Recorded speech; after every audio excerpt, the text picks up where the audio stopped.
So thank you all for coming to what is, I believe, the 7th Shelter in Studio, which was started as a way to keep sort of the center's community together, give people an opportunity to come together and remember that we are not alone, even though it feels like it. My name is Sarah Songer, and I'm the new program and studio manager at the Center for the Book.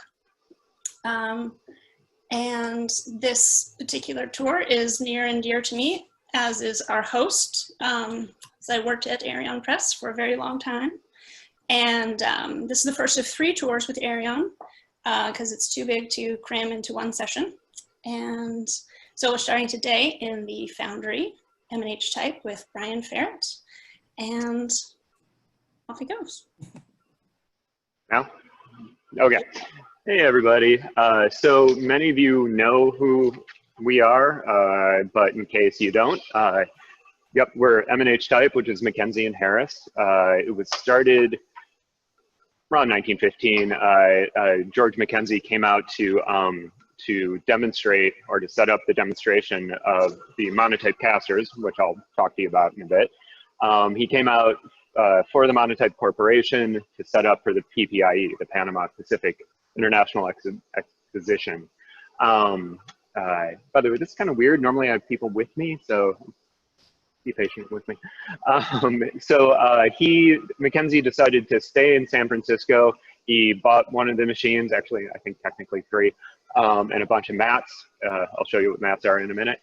And he set up shop. After a little while, he joined up with Colonel Carroll T. Harris. That was in the 1924 or so.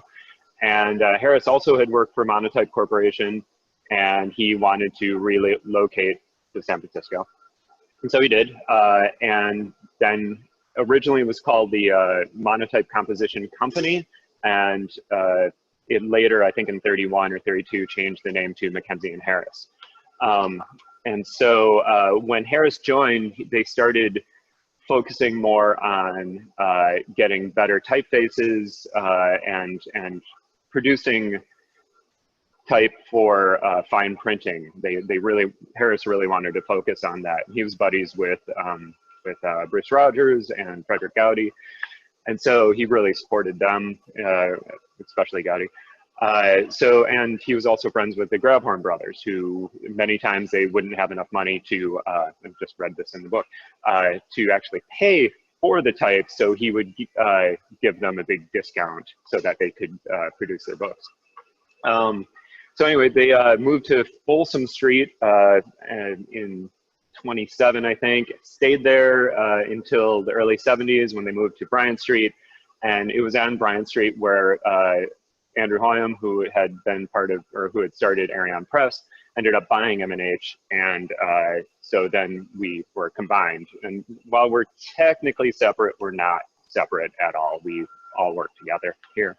So, and in 2000, we moved to this space, which has been great. We're in the southern edge of the Presidio. Sometime come out and visit us whenever we can all go out again.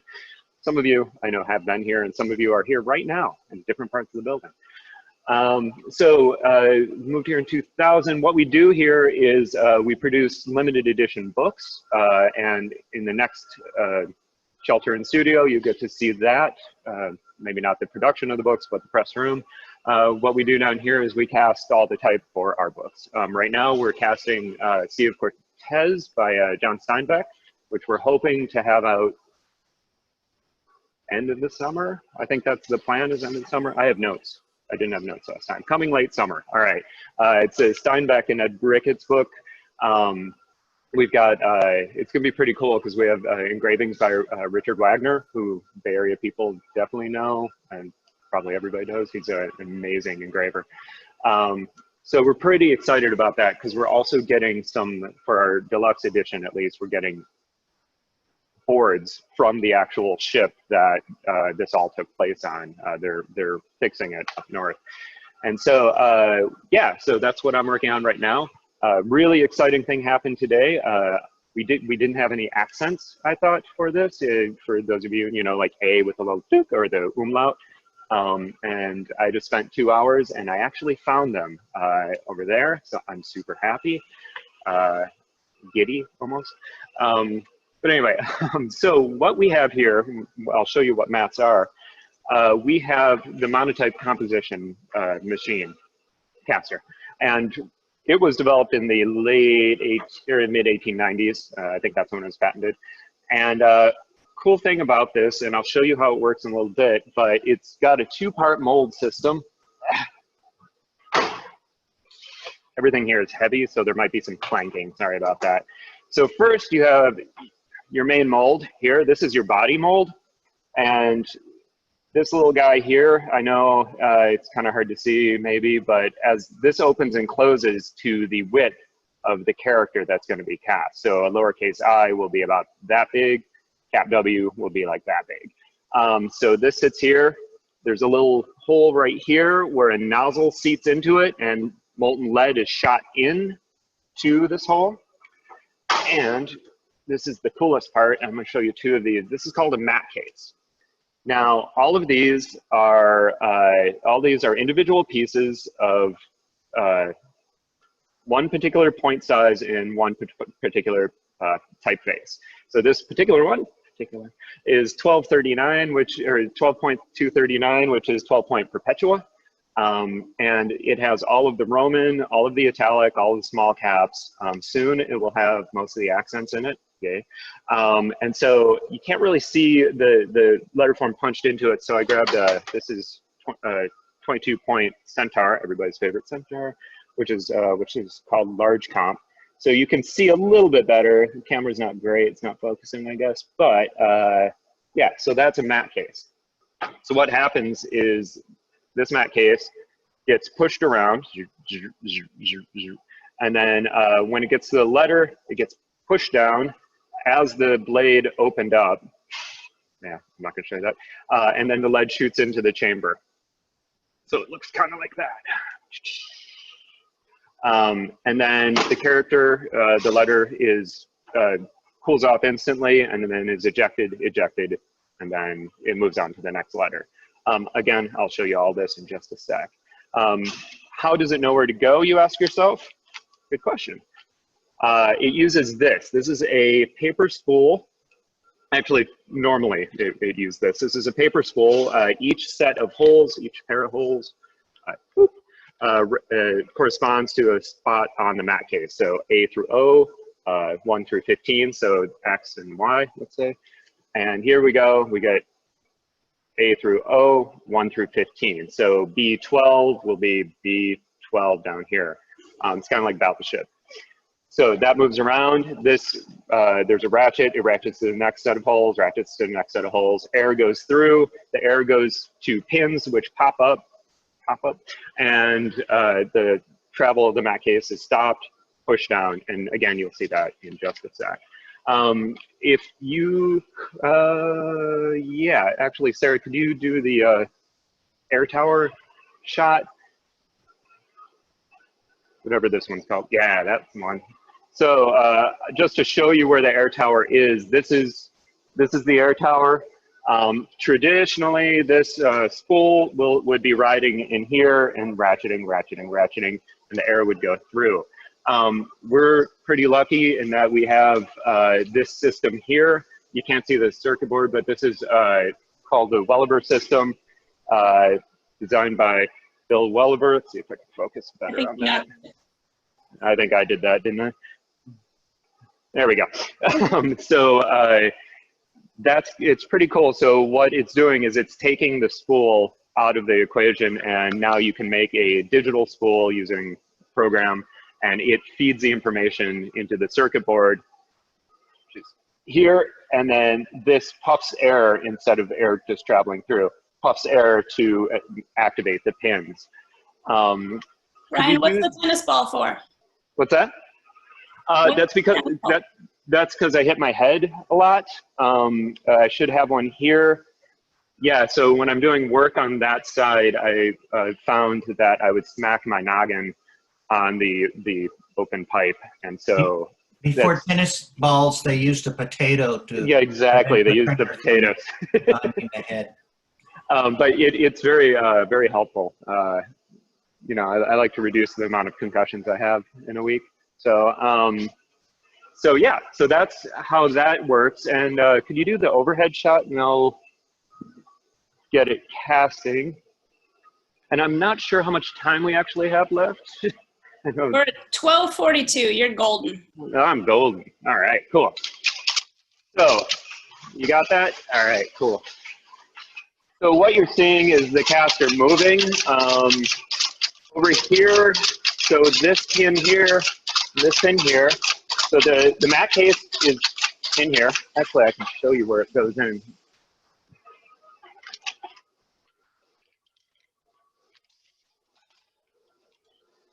Ta-da, mat case.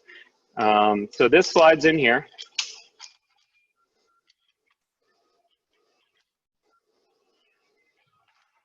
There is what's called a normal wedge, which is in here, and each typeface has, in each point size actually, will have a corresponding wedge, which this is what determines the width of the character. So the rows on that mat case, so it would go 1, 2, 3, 4, 5, 6, 7, all the way up to 15, and you could see how it kind of goes down like this.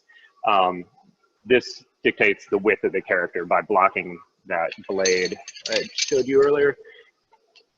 There will be a test, by the way, at the end of this. Any questions while I'm doing this? I can talk while I'm doing this. So. No? Not that I've received, so all right. keep it going. Quiet group.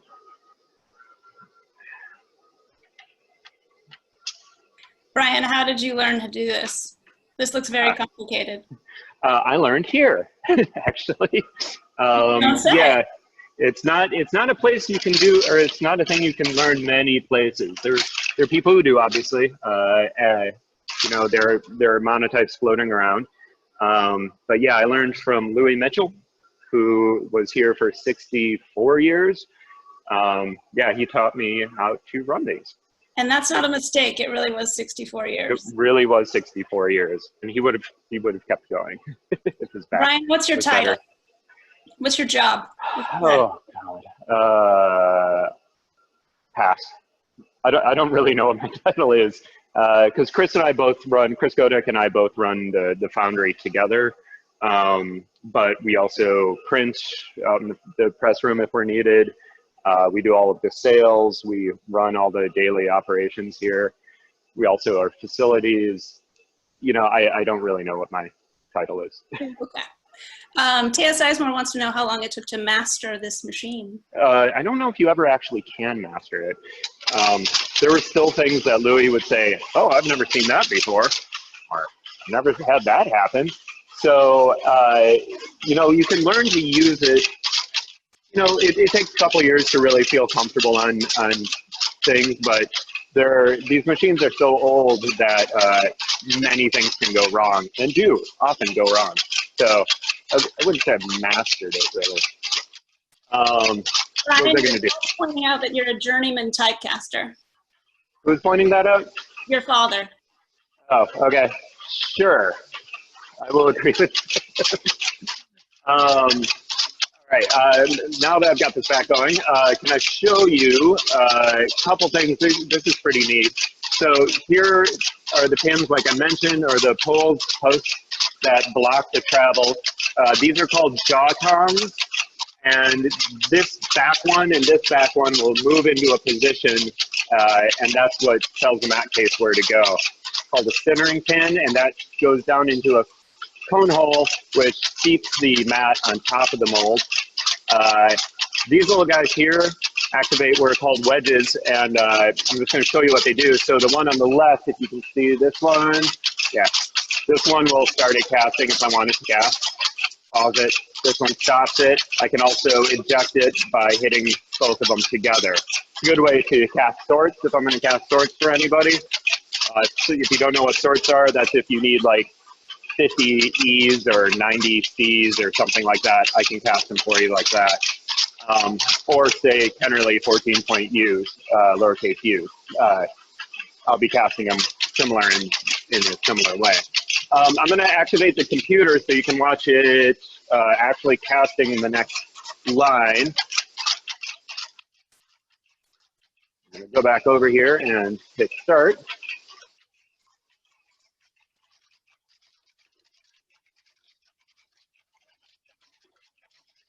So I think you can see, you can't really see it, sorry. Over here is the molten test pot of lead. Here's the pump, which is slightly off screen. Oh, this is what's called the bridge. We can replace it and change it. The mold I showed you, we can replace also. I think you can see the lines coming out. I'm going to set up the camera to also show this.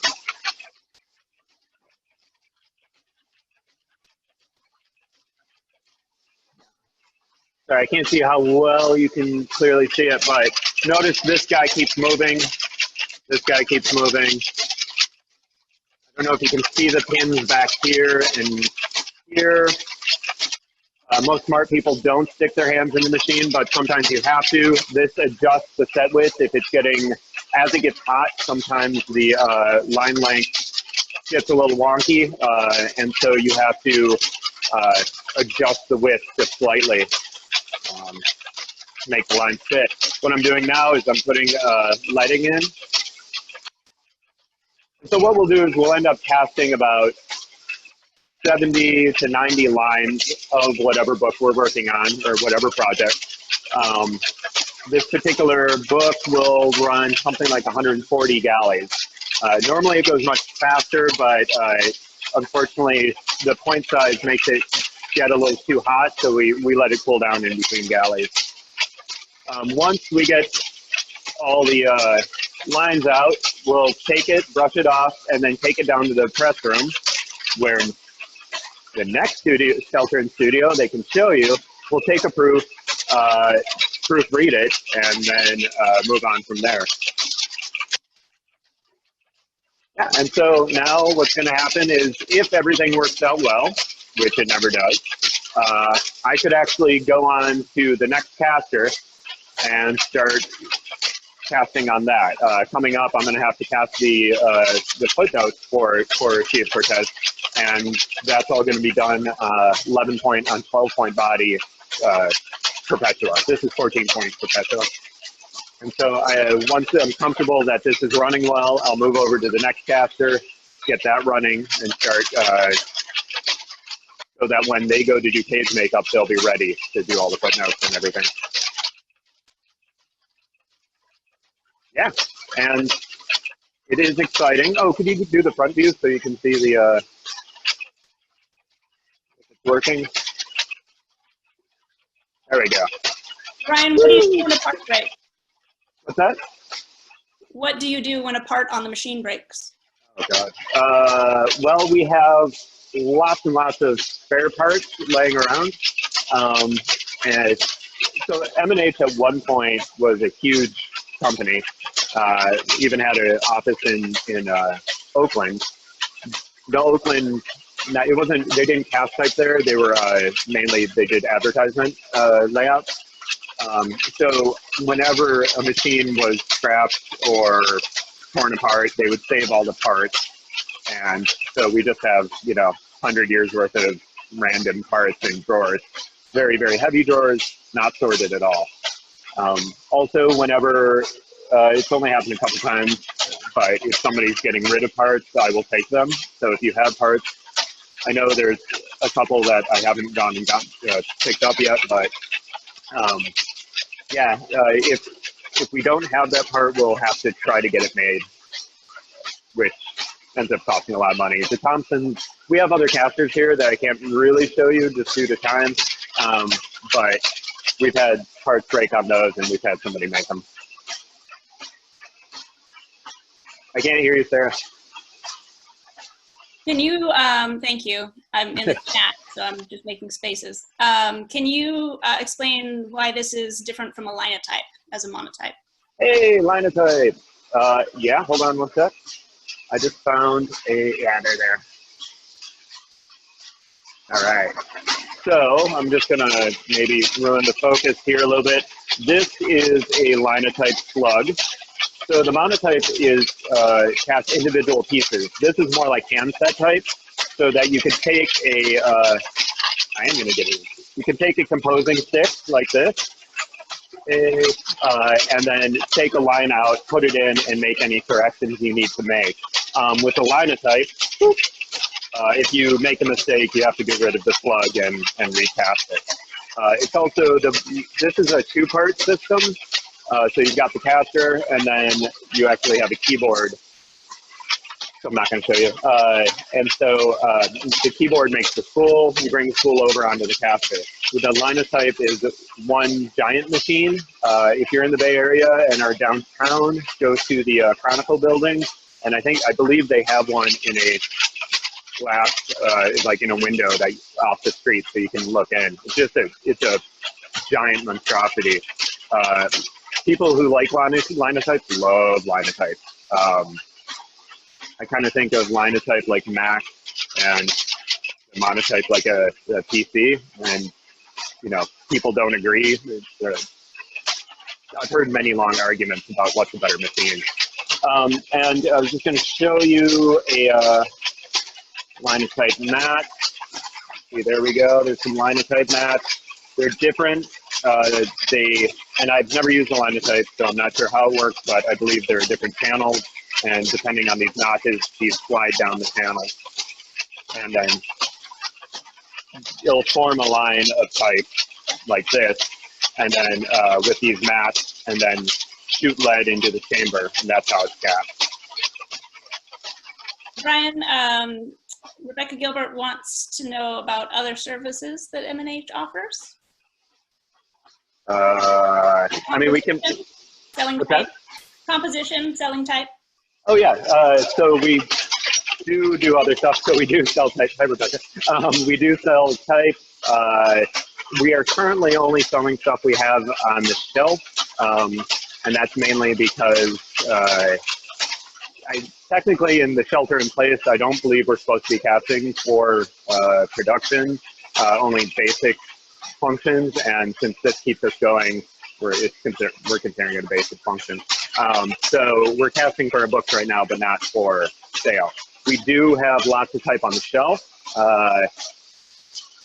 Yeah, I'm not going to show you that, but we have a lot of type. So if you need something, write me. We will cast composition if you want it. Yeah, just write to us and we can talk more about it. Composition is like if you want to print a book yourself out of hot metal type, but don't want to hand set it, you can call us and we'll try to figure it out for you. And we do make plates, though. I mean, in all honesty, go to Logos, go to Boxcar. They will get it to you faster than we will. We don't have many people working here, so yeah, you can go back to this view if anybody has questions. I think we can start more questions. I don't want to see yourself on the screen. Should they message you directly for purchase? Call Chris Godek at, no, you can go on our website, email us with M&H Type at arionpress.com. Yeah, that's it. Or yeah, just go to our website. We have a thing. Or you can call. We're not here, so we are staggering our shifts. So I'm here Monday through Thursday. There's 72-hour period in between. Chris comes in Monday through Thursday, 72-hour period in between. So I will not be here tomorrow. But yeah, you could just give us a call, leave a message. We'll get it somehow. Margaret is wanting everyone to know that the International Printing Museum in Carson has a working Linotype. And during their open houses, which probably aren't happening right now, they'll do custom slugs for people. So just so everyone knows. There are people, there's somebody around here who has one. Eric Holub has one. I don't know if he's casting, but I believe there's one up in Portland too. So while we're here, I'm going to mention a couple things because we have a cheat sheet of things I should mention. Let's see, what do we have? Coming up, we have, let's see, oh, this is kind of cool actually. On June 25th, it's from 12:30 to 1. Hey, Brian. That's today. Yeah. Will you stop the caster just because it's kind of loud? Yeah. I didn't even do anything. It just stopped itself. I'm magic. Yeah, you are. that means something went wrong.